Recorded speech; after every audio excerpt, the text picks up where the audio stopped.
Joining us now in the studio is Uri Bank. Uri is the candidate for the Knesset for the National Union Party. Shalom, Uri.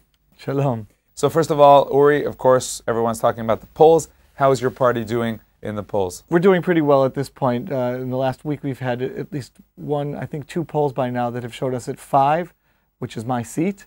And hopefully we'll do even better by election day. We'll reach 6 or 7, which is what we really need in order to be a real force to be reckoned with and have Netanyahu need us in his government. Now let's relate to the Bayit HaYehudi party. How do you really balance between telling voters to support Ichud Leumi, but also wanting a Bayit HaYehudi in the Knesset after the elections? Well, the Bayit HaYehudi have said up until now very clearly that they don't perceive themselves as a right-wing party or a left-wing party. And they are campaigning on a very sectarian issue. They want to represent the Orthodox Zionist Jews in Israel. They don't have any secular Jews on that list, and they don't pretend to be somebody who represents them. They have a very small local issue. If people feel that the most important issue to them is saving Eretz Yisrael and making sure that there is no Palestinian state, there's no other party for them but the Ichud Leumi, the National Union. If, on the other hand, they don't identify with our right-wing ideals, the national camp ideals, and they feel that we're a party that they can't vote for, then the only other party they should vote for is the Bayit HaYehudi. So they will at least deal with other issues that we identify with as well when it comes to Jewish values and the nature of the State of Israel.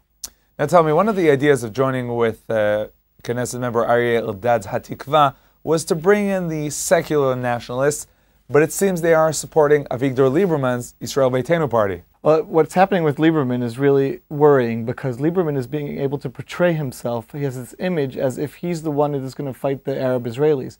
But when you look at his platform and you listen to what he's said in the past 2 or 3 years, he's really willing to institute a Palestinian state. That's something that he's hiding at this point. He's willing to give parts of Yudah and Shomron to the Arabs. He's willing to give parts of East Jerusalem to the Arabs. That's not things that he's campaigning on. You don't see that in his ads, but it's things that he's said. What he's saying right now is as if all he cares about is that Arab Israelis are pledge allegiance to the State of Israel. That's something that the National Union, the Ichud Leumi, has said for many, many years, and we agree with him on that.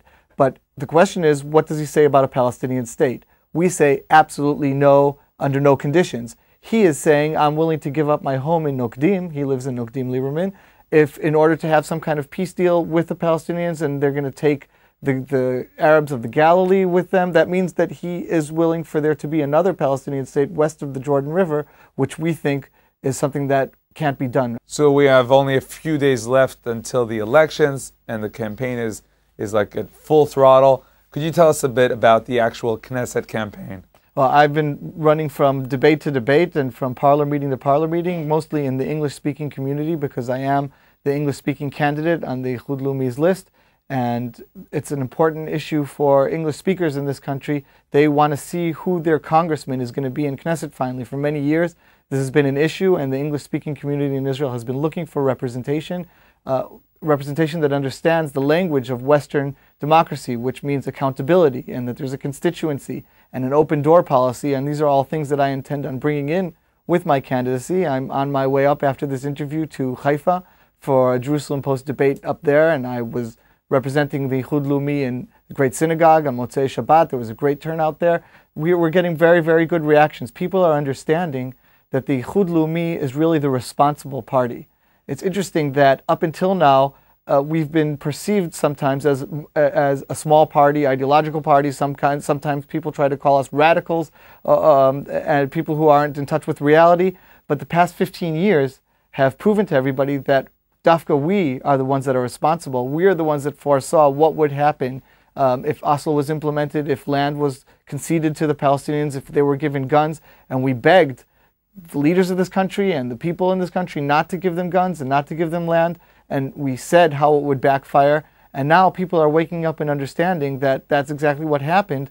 And if they want to protect Eretz Yisrael, they need to vote for the Ichud Leumi.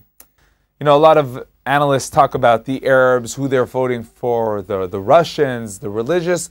Not many talk about the Anglos. How about the Anglos in Israel? Where is that vote going?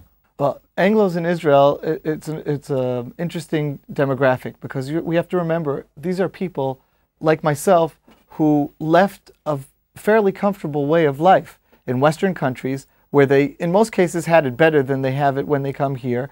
But they made that move out of ideology. And they've said, no, it's more important to us, more than materialistic issues. We want to live an ideological life of meaning. We want to join the history of Am Yisrael rebuilding its homeland in Eretz Yisrael. And since those are the type of people we're talking about, it very much jibes with the Ichud Leumi ideology. And we very much represent that type of way of thinking about how one should live his or her life, and specifically in Eretz Yisrael and protecting Eretz Yisrael. People that came from America or came from Great Britain or Australia didn't come here only for us now to give parts of Eretz Yisrael to the Palestinians. They didn't come here to make silly mistakes where children are now living under the threat of rockets raining into their bedrooms, whether it's now in the south, and unfortunately we had this up in the north because of what Ehud Barak did by retreating from southern Lebanon. We had this in Gilo, in the suburb of Gilo, of Yerushalayim, in the year 2000, where children had to suffer gunfire into their bedrooms. And these are mistakes that could have been corrected, and I think the Anglo community understands better even than some Sabras what the Jewish nation can do and needs to do in order to stick up for our own good. And sometimes Sabras are a little enamored by the international community and by the President of the United States. Oh, there's lots of pressure, we can't do, and I think we can't do whatever we need to do. I think Americans are a little smarter than that and a little more clever and understand that, no, if we're doing things that are legal, then we can really stand up for ourselves, and if we do that, then the world community will respect us. Now let's talk about the day after the elections. Let's say Ichud Leumi gets in and even has a strong showing. But still, why won't Netanyahu simply form a government with Kadima or Labor, keeping you in the opposition? There is a fear like that.